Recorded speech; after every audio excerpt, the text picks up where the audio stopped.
والله የኔ ገጠመኝ ነው በጣም ስሙት ይጠቅማችኋል የኔ ተሞክሮ ነው በምን ወንጀላችሁ ነው የሌልና የፈጅር ሰላት የተከለከላችሁት አልኩኝ عن اي ذنب حرمتموه صلاه الفجر አልኩኝ عن اي ذنب حرمتموه قيام الليل አልኩኝ በምን ወንጀላችሁ ነው قيام الليل መቆም የከበዳችሁ በምን ወንጀላችሁ ነው صلاه الفجر የከበዳችሁ አልኩኝ እኔ እርግጠኛ ሆኜ ነው እንደምሰክ والله ለረጅም አመታት ከዛ በኋላ ፈጅር ከበደ አላርም ሞልቼ አላህ በሚያቀው አልሰማም አላርም በፊት የሆነ ሰዓት ተነስቼ አጥፍቼ እንቅልፍ ይወስደኛል ከበደኝ ስለ ወጣው ከመስመር من اي ذنب حرمته صلاه الفجر بلا ينبرው ብድግ ነው ያረጋኛል በህይወቴ በቃ በጣም ከሚጸጽቱኝ ቪዲዮዎች በምን ወንጀላችሁ ነው ይሄንን ነገር ያሉት ወላሂ አጣኛላ ከዛ መስመር ደለትኩት ቪዲዮን ገብቼ ደለትኩት ገብቼ ትግል ላይ ነኝ ሶ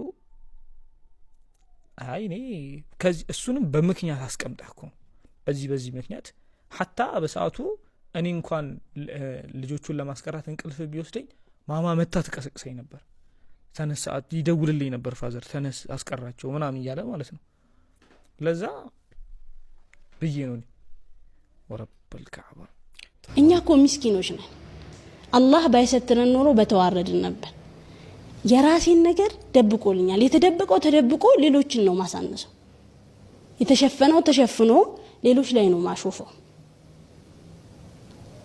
አላህ Subhanahu Wa Ta'ala በጣም ከኮነናቸው በፍጹም ልክ አይደለም በደል ነው ብሎ ከገለጻቸው ነገሮች አንዱ ሰዎች ላይ ማሾፍ ነው ዝቅ አርጎ መመልከት ነው ያ አዩሃ الذين امنوا لا يسخر قوم من قوم ህዝብ እንደ ህዝብ በህዝብ ላይ አያሾፋለ ወይም ደግሞ ወንድ እንደ ወንድ በወንዶች ላይ ወንዶች በወንዶች ላይ አያሾፉ ሙድ አይያዙ በዘመንኛ ቋንቋ አሁን በየሚዲያው በየቦታው ሙድ መያዝ ተብሎ አሰማብረን ያመጣናት ቃል አለቻ አላህ ከብዙ አመታት በፊት አኮንኑታል ይሄን ቃል ህዝብ እንደ ህዝብ አያሹፍ ዝቅ አያድርግ እነንተና እኮ ሲባሉ እነንተና የእነንተና ዘር ሲባል የእነንተና አንተን ሲባል የሆነ ነገራቸው ሲባል አጠቃላይ አላህ ስለ አይሁዶች ገልጾ ሲያበቃኩ ለይሱ ሰዋእ ነው ያለው አንድ አይነት አይደሉም አይሁድ ሁሉ አንድ አይነት አይደለም የሆነ ነገር ሲገለጽ በመደዳ መሆን የለበትም አጠቃላይ ሁሉም አንድ አይነት ነው ብለን ሁሉም ላይ ማሾፍ ሁሉንም ዝቅ ማድረግ አንችልም ፐርሰናሊ እንኳን የሆነ ሰው ጥፋት ካጠፋ የሆነ ስህተት ካለበት ልክ አይደለም ነው ማለት የምንችለው እንጂ ያካል ሙስሊምም ሆነ አልሆነ ሰዎች ላይ ማሳን ሰዎች ማሳን አላህ Subhanahu Wa Ta'ala ለቁረይሾቹ ስለ ረሱል አለይሂ ሰላቱ ወሰለም ከተናገረበት በጣም የሚገርመኝ አያቶች መካከል አንዱ ይሄ ነው ወማ صاحبكم بمجنون ጓደኛችሁ ነው የሚላቸው ነብያችሁ ወማ ረሱሉኩም ወማ ነብዩኩም አይላቸው ምክንያቱም 40 አመት ሙሉ አብራችሁ የኖራችሁት ሰው በክፉም በደጉም አብራችሁ የቆየው ጓደኛችሁ እብድ አይደለም ጓደኛ የፈለገ ነገር ቢሆን እብድ አይባልም ማለት ነው አብራችሁ ብዙ ነገር እኮ አሳልፋችኋል ሙሐመዱል አሚን እያላችሁ እኮ ለታማኝነቱ ስም አውጥታችሁለት አሁን ሐቅ ይዞ ሲመጣ እብድ ነው ትላላችሁ وما صاحبكم بمجنون يا سلام በንግግሮቻችን ውስጥ ብዙ ነገሮችን እንደብቃለን አላህ ግን ያውቃቸዋል አላህ ይረዳቸዋል ለዛ ነው አሳያኩም ለኸይር ነው ያ ምናሾፍበት ሰው ምናልባት እኮ መንገድ ላይ ልብሱ ነትቦ ቆሽሾ ምን ይመስላል ብለን የናቅነው ሰው አላህ ዘንድ ተወዳጅ ሊሆን ይችላል الله لا ينظر الى اجسامكم ልብሶቻችንን አላህ ያያዩ ልቦቻችንን ነው የሚያዩ ልቦች ንጹህ መሆናቸውን ደግሞ ካልቀረብን በስተቀር ሰዎችን ማወቅ አንችል በጣም የጠላ ነው ምን አይነት ደባሪ ሰው ነው ብለን የናቅ ነው ወይም ደግሞ ስላየ ነው ፊቱ ስለተኮሳተረ ብቻ የጠላ ነው ሰው ቀረብ ብለን ስናየው በጣም ምርጥ ሰው ሊሆን ይችላል ብዙ ጊዜ በእንደዚህ አይነት ነገሮች እንሳሳታለን ብዙ ጊዜ ሰዎችን ስለተኮሳተሩ ብቻ እንጠላቸዋለን ወይ ፈገግ ስላሉ ብቻ ጥሩ ናቸው ብለን እናስባለን። አንድ ሰው ስለተኮሳተረ ብቻ መጥፎ ነው ማለት አይደለም። ፈገግ ስላለ ብቻ ደግሞ በጣም ጥሩ ሰው ነው ማለት አይደለም። ወይ ደግሞ በተቃራኒው ፈገግ ስላለ ብቻ አንድ ሰው ከኋላ መጥቶ ይወጋናል ማለት አይደለም። ስለተኮሳተረም ጥሩ ሰው ነው ማለት አይደለም። እኛ የሰው ልጅ ምግብ ሲበላ ይቀምሳል። ቴስቱን ካወቀ በኋላ ነው የሚሞክረው አዲስ ነገር ከሆነ። ከሰዎች ጋር ባለው ግንኙነት ግን ይፈርዳል። እንፈርዳለን። ብዙዎቻችን የማይካድ እውነት ነው። እንፈርዳለን። ከላይ በምናየው ነገር ውስጥ ላይ ጠጋ ብለን ባልተመለከትነው ነገር እንፈርዳለን።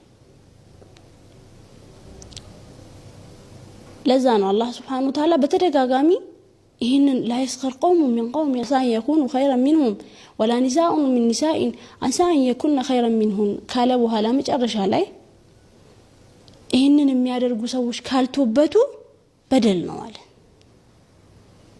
በደል ነው አለ። ومن لم يتب فأولئك هم الظالمون ያልተወበተ ይህንን አድርጎ ያልተመለሰ ሰው እነዚያ በደለኞች ናቸው አለ። ሰዎችን ዝቅ ማድረግ ሰዎችን አሳንሶ መመልከት በደል ነው። እኛ ነጋችንን ማናውቅ አይደለም ነገ ከደቂቃዎች በኋላ ከሰከንዶች በኋላ የሚፈጠረው ነገር ማናውቅ ደካማ ፍጥረታቶች ነን። ለዚህ ነው መልእክተኛው አለይሂ ሰላቱ ሰላም ደጋግመው ያ ሙቀሊበል ቁሉብ ثبت قلبي على دينك የሚሉት አንተ ልቦችን የምትገለባብጥ ጌታ ልቤን በዲንህ ላይ ያጽናልኝ። መልእክተኛው አለይሂ ሰላቱ ሰላም ማለት እኮ ከዚህ በፊት የነበረው ወንጀላቸው ተምሮላቸው ወደፊትም የሚመጣው ተምሮልሃል የተባሉ መልእክተኛ ናቸው። አላህ Subhanahu Wa Ta'ala ረሱሉን አለይሂ ሰላቱ ሰላም ነው ስለሳቸው ከሚያወራበት አንቀጾች መካከል በጣም የሚገርመኝ ነው። ቢስሚላሂር ረህማኒር ረሂም ኑን ይላል ወልቀለሚ ወማ يسطرون ما أنت بنعمة ربك بمجنون يا نبي محمد عليه الصلاة والسلام يا محمد أنت صلى الله عليه وسلم الله لا أنت بوالله ጸጋ ምክንያት ያበድክ ሰው አይደለህም ይላቸዋል። ያበድክ ማለት እኛ እንደምናስበው የአእምሮ እክል መግጠም በሆነ ሁኔታ ውስጥ ውጥረት ውስጥ ገብተህ ቴክኒካሊ የሆኑ ነገሮችን ማጣት አይደለም። እብደት ይያለ አላህ Subhanahu Wa Ta'ala የሚያነሳው ሰው ምንድነው? وإن لك الأجر غير ممنون وإنك لعلى خلق عظيم በጣም በሚገርም ስነ ምግባር ላይ ያለህ ሰው ነህ ይላቸዋል። እብደት ይያለ የሚያነሳው አላህ የስነ ምግባርን እብደት ነው። አጂብ ይደንቅ ነው። ما أنت بنعمة ربك بمجنون ጌታ ላንተ በዋለልህ ጸጋ ምክንያት አላበድክ። ጌታችን ለኛ በዋለልን ጸጋ ምክንያት ያበድን ደግሞ በጣም ብዙ ሰዎች ነን። ጸጋ የዱንያ ጸጋ ብቻም አይደለም፣ ያሳብዳል። የዱንያ አንድ ነው፣ አንድ ጸጋ ሊሆን ይችላል። ጤና አንድ ጸጋ ነው። መልክ አንድ ጸጋ ነው። ምን ነው አይደለ እህቶቻችን? መልክ አንድ ጸጋ ነው። እስልምና በራሱ አንድ ጸጋ ነው። እስልምና በራሱ ባይዘ ኢስላም አንድ ጸጋ ለመሆኑ አንድ ማሳያ ልንገርህማ። አላህ Subhanahu Wa Ta'ala አሁን አንተ አፕሮች የተጠቀምክበትን የሄድክበትን መንገድ በጣም በሚገርም ሁኔታ ለሰሃቦች ሲያስጠነቅቃቸው ምን ይላቸዋል መሰለ? ሰሃቦች እስልምናን ከያዙ በኋላ ልክ እንደነሱ አላህ እስልምናን ያለፈቃቸውን ሰዎች ናቅናቅ ማድረግ ጀመሩ። ያኔ አዩዋቸውና እንግዲህ ከማንም በላጭ የሆነው ይህ ጄነሬሽን እንደዚህ አይነት ነገር ተከሰተበት። በአላህ ጸጋ መኩራራት ጀመረ ማለት ነው። አላህ ምን አለ? كذلك كنتم من قبل فمن الله عليكم فتبينوا አጂብ والله እኔ ይሄ የቁርአን አንቀጽ በቃ እኔ ይወስደኛል። አንዳንዴ አህዋልህ እንድጠላ ያደርጋል።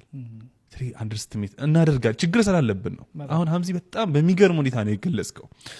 አላህ Subhanahu Wa Ta'ala በሰጣቸው ጸጋ ምክንያት ያበዱ ብዙ ሰዎች በጣም ብዙ ሰዎች